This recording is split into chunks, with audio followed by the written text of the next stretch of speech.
3 terrifying true summer horror stories. Summer, the season of freedom, late-night parties, and road trips under the stars. But not all summer nights are filled with laughter and fun. For some, the warmer months bring with them chilling experiences that defy logic, leaving people haunted for years. In this video, I'm sharing 3 true summer horror stories that will make you think twice before venturing into the wilderness, traveling alone, or even spending a peaceful night in the comfort of your own home. Story 1. The Unseen Stalker at the Beach. It was one of those perfect summer evenings, the kind where the sky is painted in shades of pink and orange, and the warmth of the day lingers in the cool breeze that sweeps across the ocean. The setting sun kissed the horizon, and there was that unmistakable scent of salt in the air.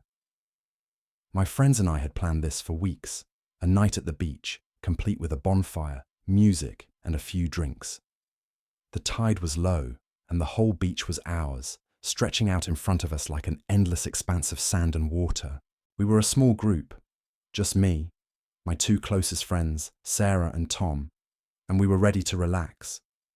There was something special about the beach in the evening. It was as if the world had quieted down, giving us space to breathe. The waves crashed lazily in the distance, creating a rhythm that matched the beat of our laughter.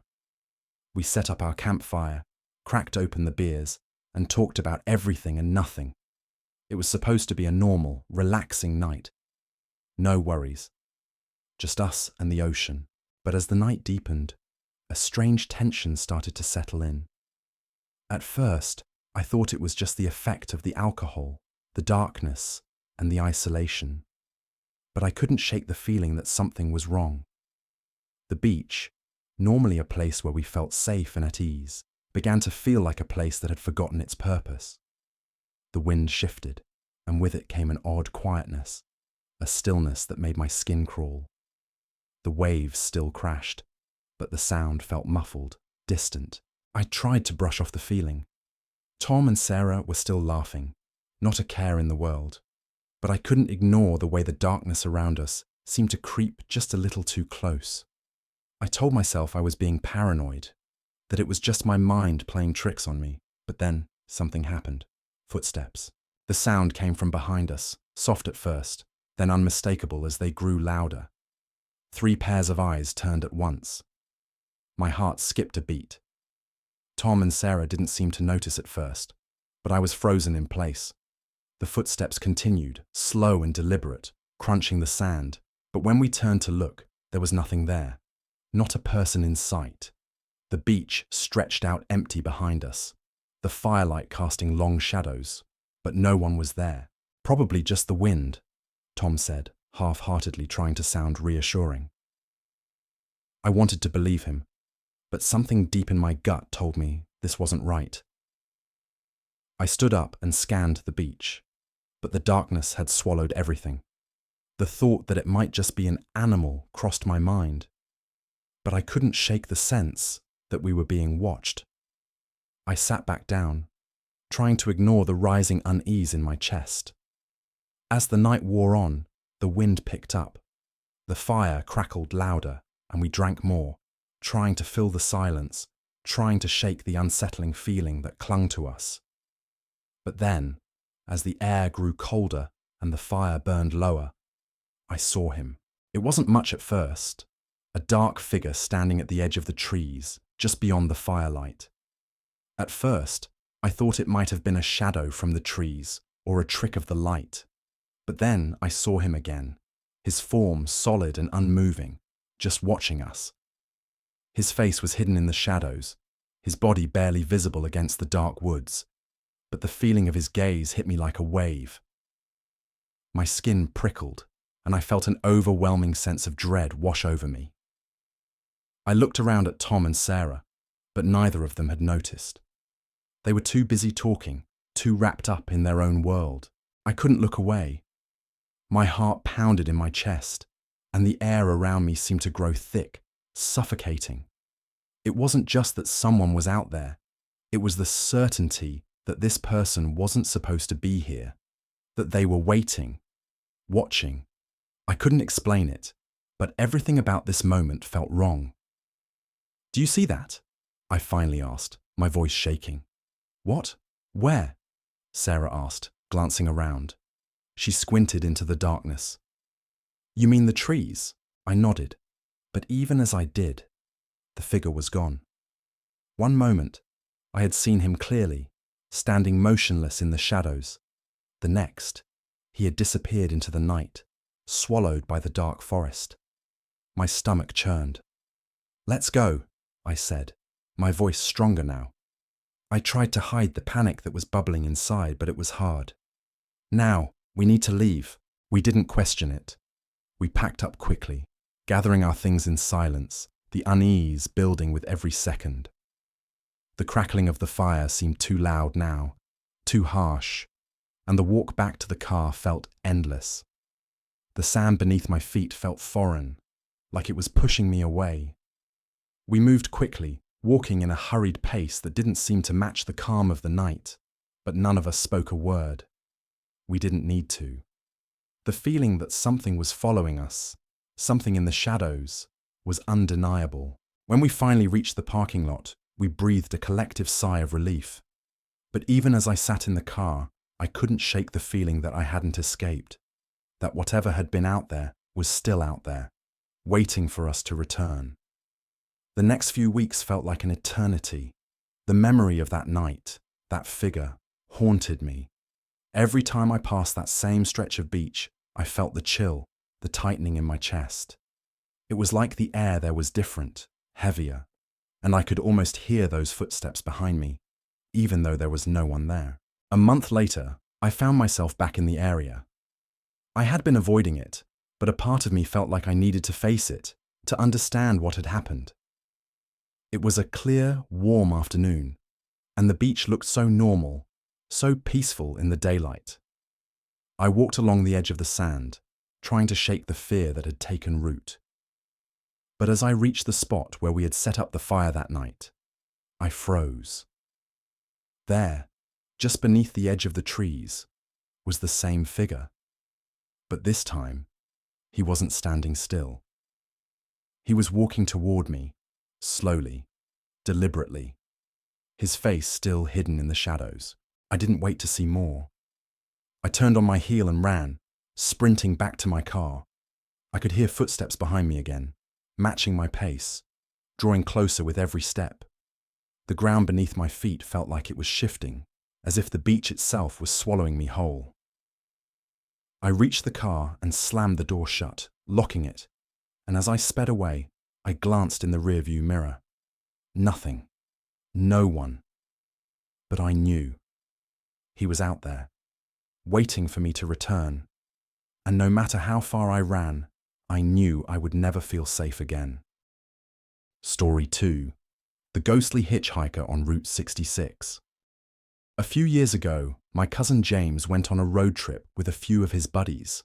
The kind of trip that every guy dreams of, a journey down the iconic Route 66. They were taking their time, stopping at small, out-of-the-way towns, feeling the freedom of the open road as they cruised through the endless desert stretches. For them, it was an adventure that felt like the start of something unforgettable. Little did they know, they were about to encounter something that would change the way they saw the world forever.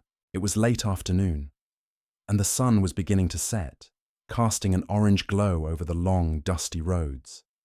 The kind of glow that made the desert feel alive, almost magical.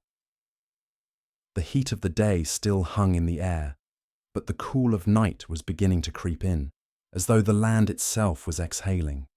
They had been on the road for hours, winding through the desert, and were about 40 miles outside a tiny, almost forgotten ghost town when they saw her. A woman, standing alone by the side of the road, her thumb raised. She wore a flowing white dress that billowed slightly in the wind.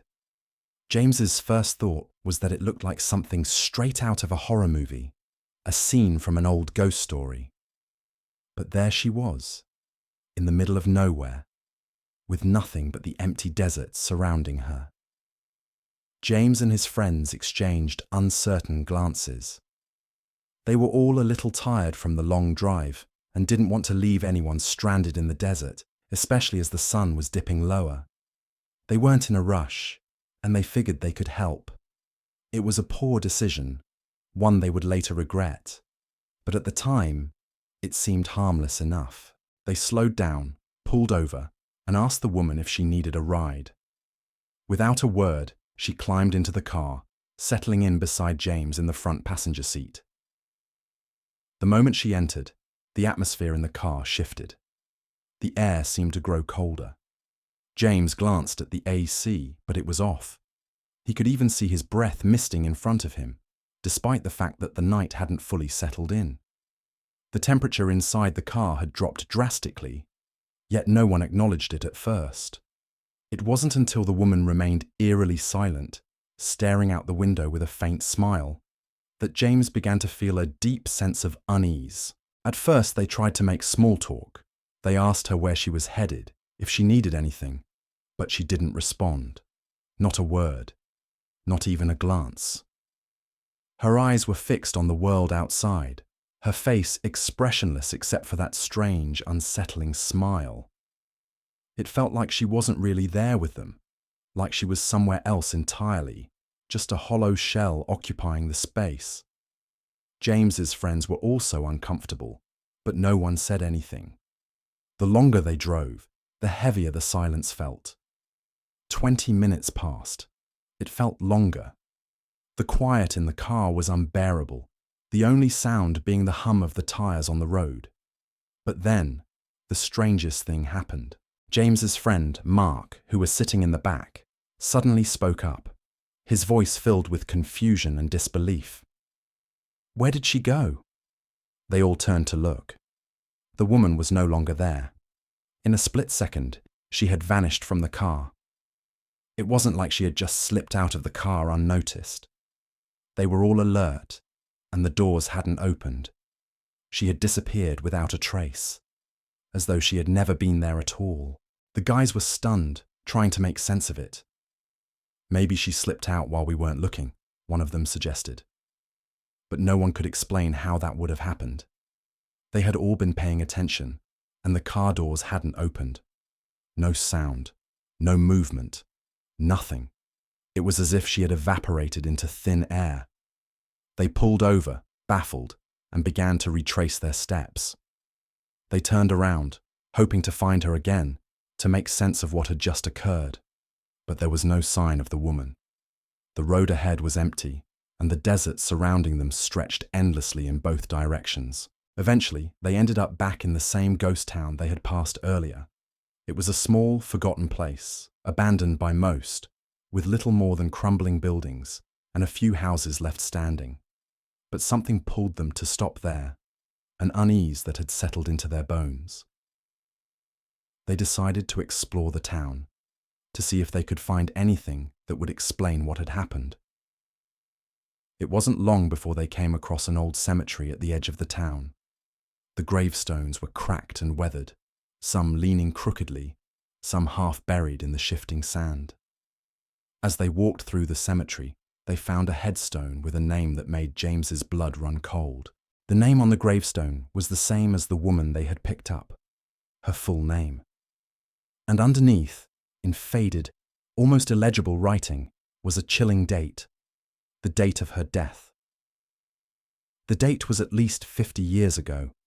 The reality of what had just happened began to settle in, and James's heart sank. He tried to rationalize it, but there was no explanation for what they had just experienced. How could it be possible that they had picked up a woman who had died decades ago? Was she a ghost? Was she some sort of manifestation, a trick of the mind? That night, James swore to never stop for a hitchhiker again. But it wasn't just the woman's disappearance that haunted him. It was the unsettling feeling that there was something far darker at play, something that had followed them after they left her. For weeks after the incident, James couldn't shake the feeling that he was being watched. He started hearing whispers when he was alone, the sensation of eyes on him when there was no one around. He couldn't explain it, but every time he looked over his shoulder, he felt like the woman was there, following him, waiting for him to acknowledge her. The most disturbing part? A few weeks after their encounter, James received a package in the mail. There was no return address, just a plain brown envelope. Inside, he found a single faded photograph of the woman in the white dress, standing on the same stretch of Route 66, where they had picked her up. She was smiling in the picture, but her eyes were hollow, empty. The last line on the back of the photo was written in smudged ink. "Thank you for the ride." James couldn't shake the feeling that whatever had been waiting for him on that stretch of road hadn't let go, and it never would. He had unknowingly crossed paths with something far beyond his understanding, and now it was always there, lurking just out of sight, ready to remind him that some encounters are far more than just chance. He never spoke of it again, but every time he drove down that stretch of Route 66, he couldn't help but wonder if she was still waiting on the side of the road, and if she would ever ask for another ride. Story 3. The Abandoned Summer Camp. This is a story I'll never forget.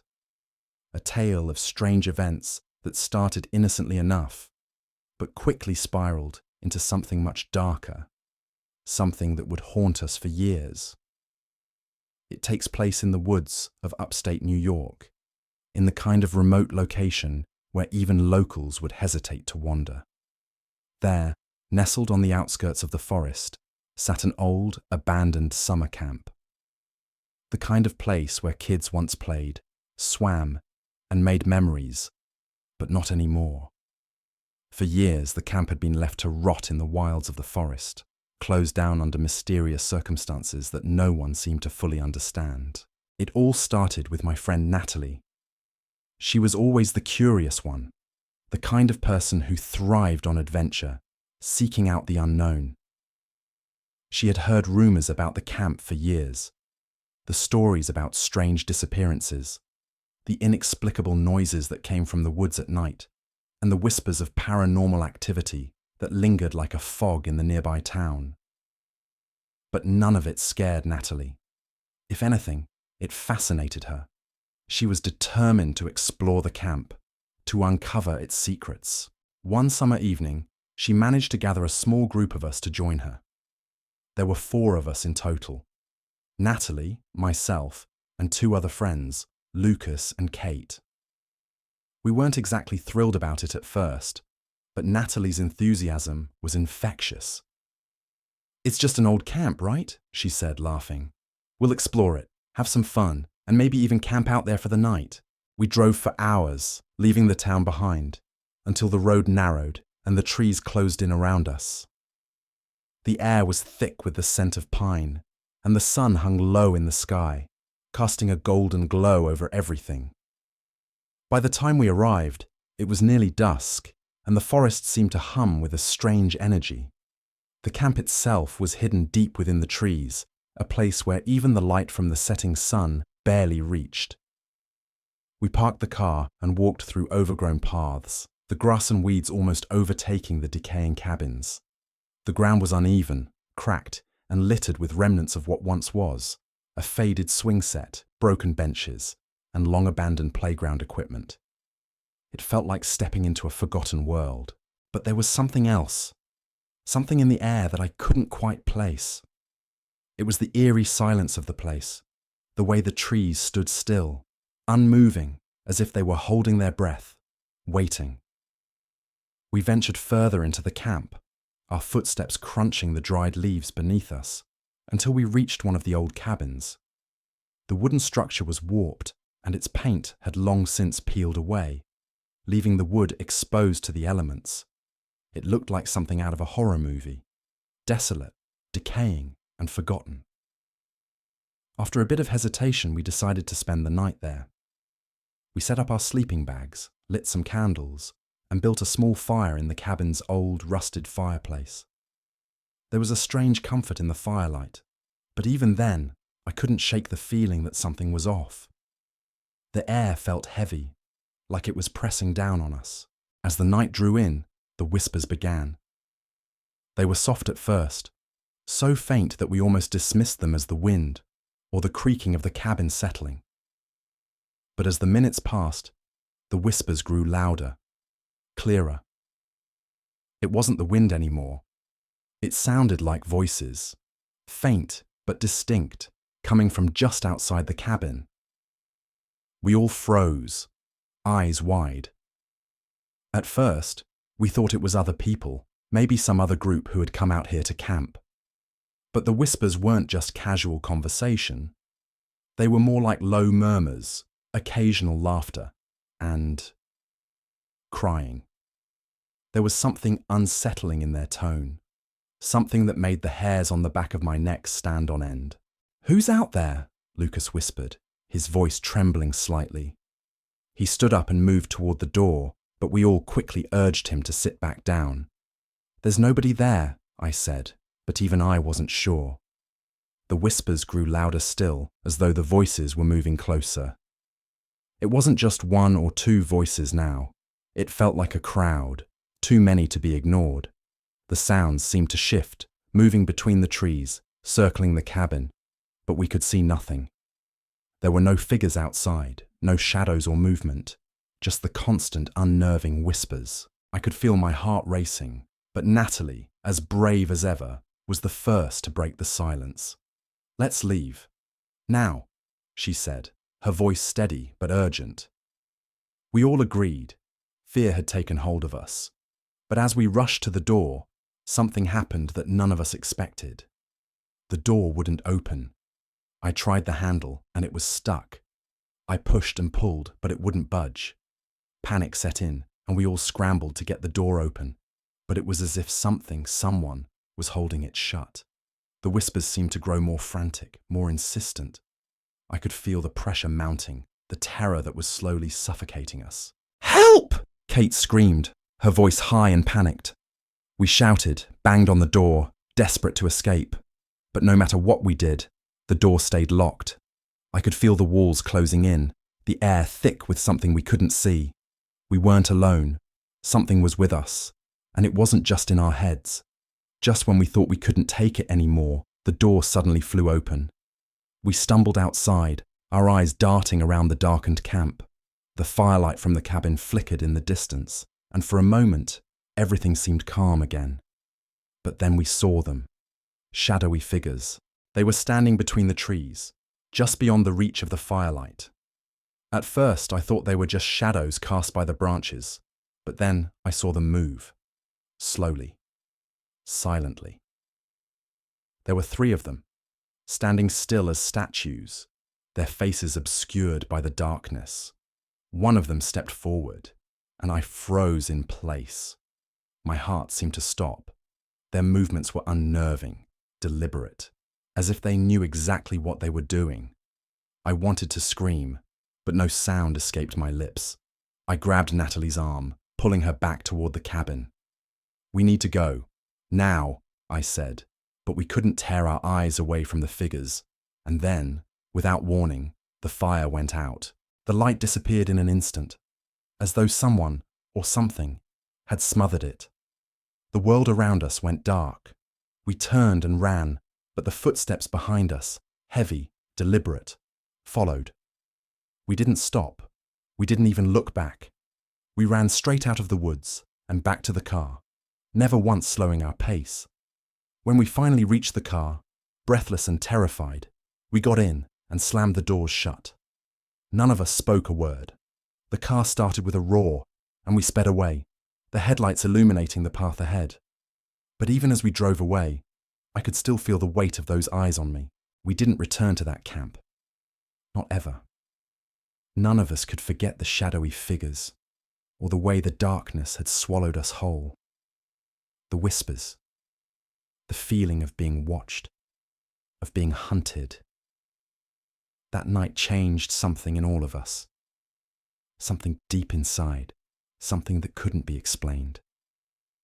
We all agreed never to speak of it again. But even now, every time I see the trees or hear the rustle of leaves in the night, the memory comes rushing back. And with it, the undeniable sense that there are some places you just don't go, because some things are better left untouched. Conclusion. Summer The season that has long been synonymous with freedom, relaxation, and adventure has always been the time when we embrace the outdoors, the warm sun, the long evenings, and the promise of carefree fun.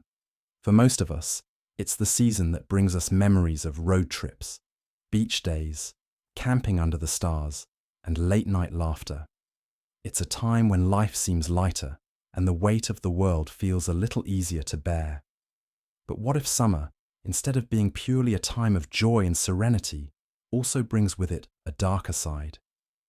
What if beneath the warm sun, beneath the beauty of the golden hour skies, there lurks something sinister, waiting for the perfect moment to surface?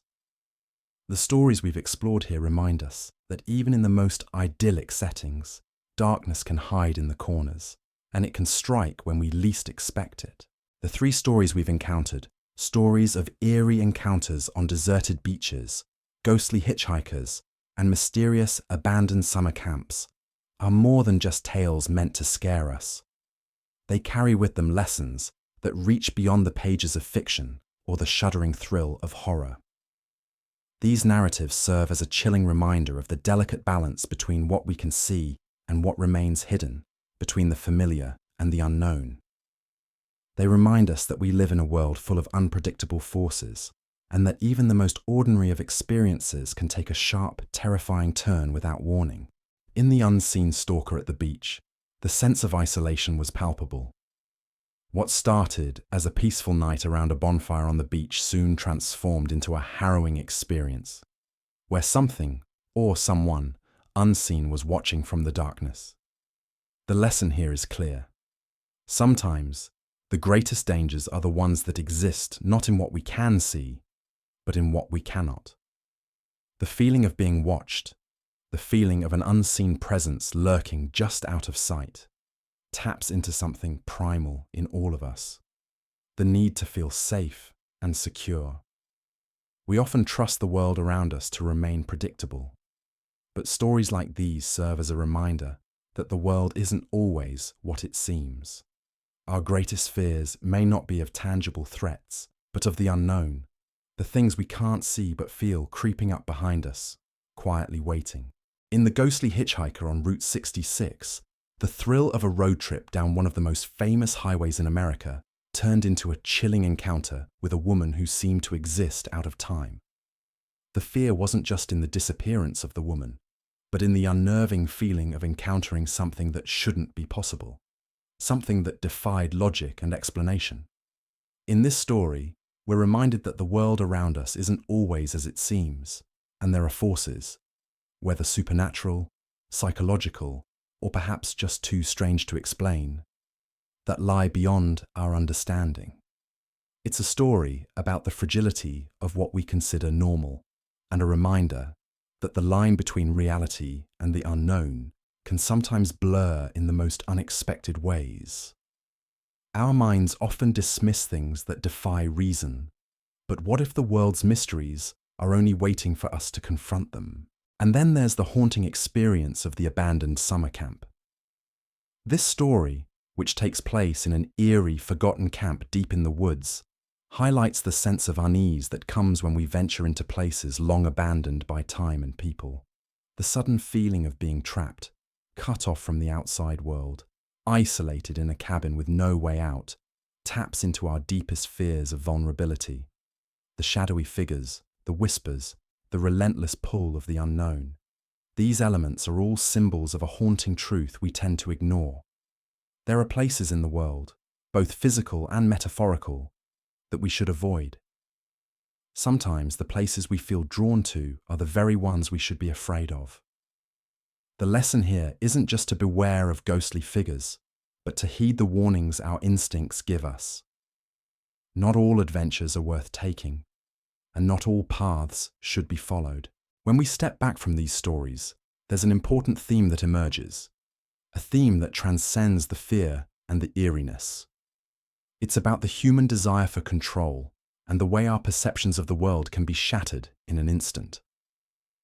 All of us want to feel like we're in control of our surroundings, like we can predict the outcome of our actions and experiences. We plan road trips, camp out under the stars, and walk on familiar paths, because we believe we know them. But sometimes, the universe throws us curveballs, unseen forces, inexplicable phenomena, and moments that push us beyond our comfort zones. These stories serve as stark reminders that control is an illusion. There are things out there that we cannot see, cannot explain, and cannot predict. And that uncertainty, that inability to control everything, is both terrifying and humbling. One of the most powerful lessons here is to never take safety for granted. The beach may look peaceful, the road may appear empty, and the woods may seem inviting.